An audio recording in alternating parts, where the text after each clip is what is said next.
practice area. The term practice area means here we have defined the price of every lawyer under us or every attorney under us with their respective practice area.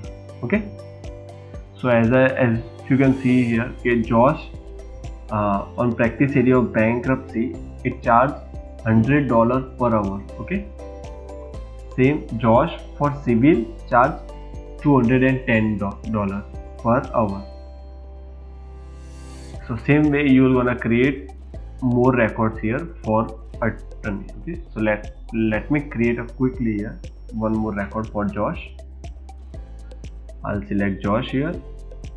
Practice area will be criminal defense and rate will be $350. Okay, and I'll just wanna click on save.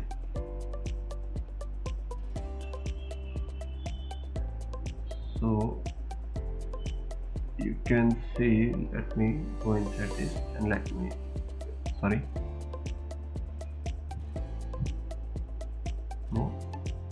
okay, let me change this because we have a record of criminal defense. So let me change this to domestic and family.